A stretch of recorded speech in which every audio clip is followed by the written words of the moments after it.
So what's the big question is, why isn't NRF2 managing the inflammation oxidative stress? So you might have been thinking that, maybe not, I put it in there, is wait a minute, if NRF2 is released when there's oxidative stress, and I have oxidative stress, why ain't the thing working, right? And so the answer really is, this pathway can be inhibited or blocked or even exhausted. More likely, in my opinion, it's inhibited. Okay, a couple things happen. One, if you have cellular hypothyroidism, right, that means you have decreased T3 reaching the nucleus of your cells, right? You can look at increased reverse T3, you can look at T3 reverse T3 ratios. But if you have decreased T3 reaching the nucleus of the cells, you need T3 for NRF2 activation.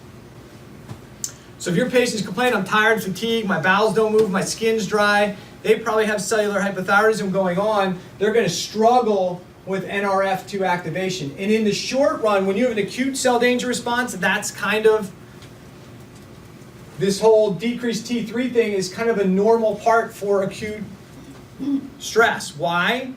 Because we're going to deactivate a whole bunch of the T3, but we're going to use some for this acute cell danger response to upregulate NRF2 and shut down a bunch of the other processes. But if that cell danger response becomes chronic, now I don't even have enough T3 to activate NRF2.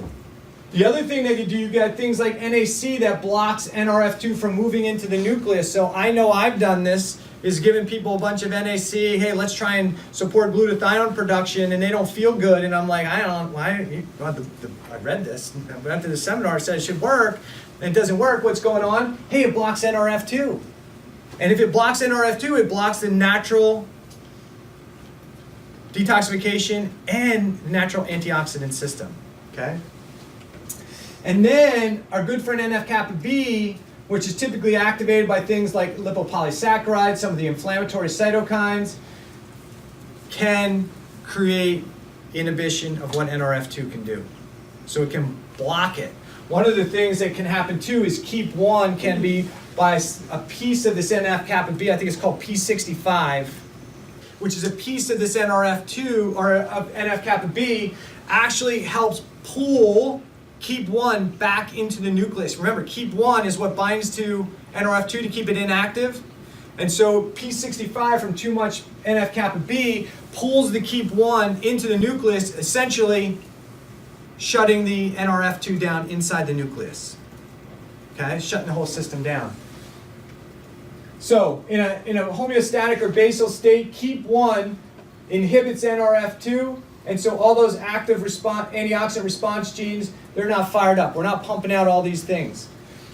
Mild to moderate stress, you get some mild upregulation of NRF2, you get some antioxidant effect, but this guy's not pushing NF-kappa, it's not creating any major issues with NF-kappa B. But if we have high oxidative stress, then NRF2 gets inhibited, and we just got this massive increase of NF-kappa B, trigger our chronic inflammation, trigger our oxidative stress.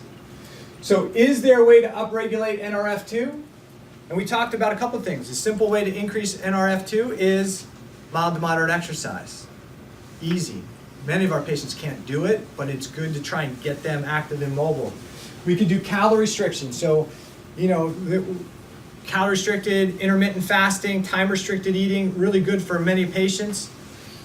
And then we got our phytochemicals. You got these guys that can all do it, and there's been lots of touting these things. This, in my opinion, is one of the champions, but even in cancer situations, we have to be, I'm not getting into this in this talk, we have to be potentially careful with sulforaphane to some degree. So the biggest challenge with a lot of these things that we call these kind of upregulators of NRF2 pathway is the bioavailability and the absorption of these things. When you get sulforaphane into the GI tract, about 80% of it's actually absorbed, okay? When you look at curcumin, about 1%. Doesn't have very good bioavailability. Now you start seeing people doing like liposomal, right? Hide it in some fat, and then you can maybe get it into the system that way. And then you got quercetin, you got these things. So the bioavailability of these things and the absorbability, not so great. And then we talk about the nutrigenomic effect of these things, and that is how much these things actually get into the cellular system and actually do the job we want them to do. And they look at what's called the CD value, and the CD value refers to the concentration of a compound required to double the activity of phase 2 detoxification enzyme quinone reductase. So that's NQO1, right? And so you need like 30 times more resveratrol than you do sulforaphane to get that thing moving. See the power of something like this sulforaphane product? Really absorbable, and it really can get in and do a job. You can see some of these other ones on here: quercetin, curcumin, tamoxifen, beta-carotene. So you can see these things, but sulforaphane needs the least amount to get the doubling rate of that really important phase 2 detoxification enzyme. So now we have sulforaphane, sprout power, right? So what is it? It's an isothiocyanate. It's a sulfur containing organic compound. It's found in the Brassica family, and it's also so broccoli, cabbage, cauliflower, Brussels sprouts. But really, what you got when you have this, it's in the highest concentrations in sulforaphane. It's in the highest concentrations in broccoli product, and really in the sprout, not the broccoli, the whole food broccoli. It's about 10 to 100 times more concentrated in the sprout, in a 3 to 5 day old sprout. Okay, so what happens is inside that sprout you've got like a vesicle of glucoraphanin, and you got a vesicle of some stuff called myrosinase. When the plant breaks down, those two things come together and they produce the sulforaphane. Okay, and sulforaphane is the thing we want. So levels of glucoraphanin and sulforaphane are highest in broccoli sprouts. Sulforaphane has antioxidant, antimicrobial, anti-cancer, anti-inflammatory, anti-aging, neuroprotective, anti-diabetic properties. Why? Because it pushes NRF2. It does some things on its own as well, but it's really because it's driving the natural, innate processes within the body. Sulforaphane enters enterocytes via active diffusion, so it doesn't need a transporter. Okay? It enters. That shouldn't be active. Conjugated with glutathione as soon as it comes into the system. Sulforaphane and metabolites are excreted within about 24 hours. And this is pretty cool. It easily crosses the blood-brain barrier within about 15 minutes of GI absorption. That's pretty cool. You can get that to brain, right? So it helps keep NRF2 active. It binds to the thiols on keep 1. So it keeps, when you put sulforaphane into the system, it keeps that keep 1 away from NRF2, keeps it bound up so it can't deactivate it and metabolize it. It increases intracellular glutathione, which is what we're trying to do many times with supplementation. It increases NQO1. It increases hydrogen sulfate. It inhibits aromatase. How about that? That's awesome. Right? So it's a natural aromatase inhibitor. It blocks NF-kappa B. It blocks IL-6. So this is doing a lot of what we're trying to do with individual supplements. So when we put sulforaphane into the body, it prevents NRF2 ubiquination, so it prevents it from being metabolized. It helps get that NRF2, keep it away from the keep 1, and get it into the nucleus where it does its actions. It increases the antioxidants, so glutathione, thioredoxins, HEMOX, NQO1. We get detoxification, so you get all these detoxification enzymes, these things that you're trying to upregulate with different products. Sulforaphane helps NRF2 do it. So how do you get these guys? Well, you got two options, really: broccoli sprouts or supplementation. So broccoli sprouts are probably the best way to go, right? Challenges, you got challenges with them though. So if you buy these things at the grocery store, does anybody, A, it's hard to find them at the grocery store. B, they don't hold up long. So within 3 to 5 days, those sprouts are starting to break down. As soon as those sprouts start to break down, you're losing sulforaphane. Because remember, as soon as that plant starts to break, two products come together, sulforaphane's like poof, it's gone. Okay? They don't last long in the store. If you buy these things, they're expensive, and they're like, by the time you get them home, and you're like, they're all kind of nasty.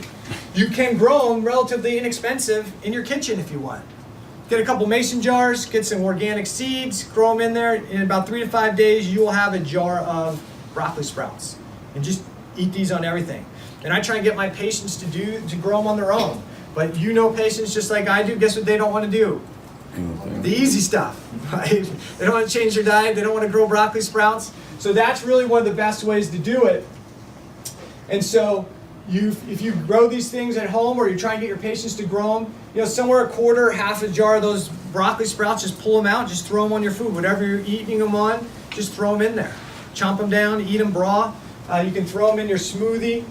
You can do almost anything with them, just get them in.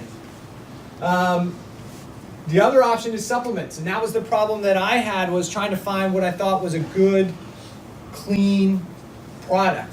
And when you start looking at the labels of these things, it is really hard to decipher what the heck is on the label and what they're talking about. And I think it's meant to be confusing, so you go, I don't know, I think I got it. I think I got what I got.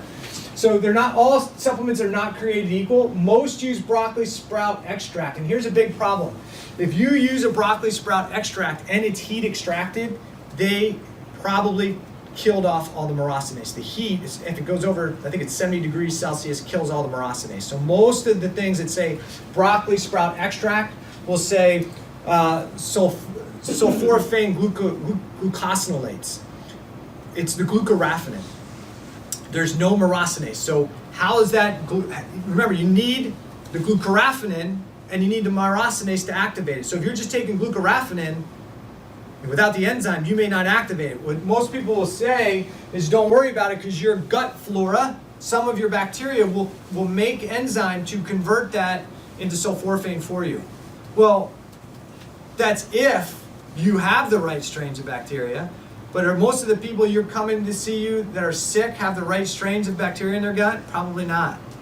And so they're not going to get it there. So many of the companies don't have consistent amounts of glucoraphanin. Some just have only the glucoraphanin in the product.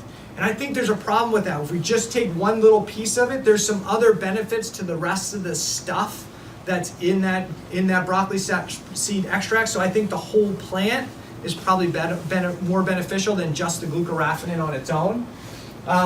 You've got to look, a lot of the supplements will say that they have sulforaphane in them. They don't have stable sulforaphane. I think there's only one company that makes, called Prostaphane, that has a stabilized sulforaphane. And, but everything else, if it says sulforaphane, it's not sulforaphane. It's a potential to make sulforaphane, okay? And that's different than having sulforaphane. And the company, even the company that's Prostaphane, which has that, which makes the stable sulforaphane, has a lot of excipients in it, a lot of probably not so good stuff that comes along with it.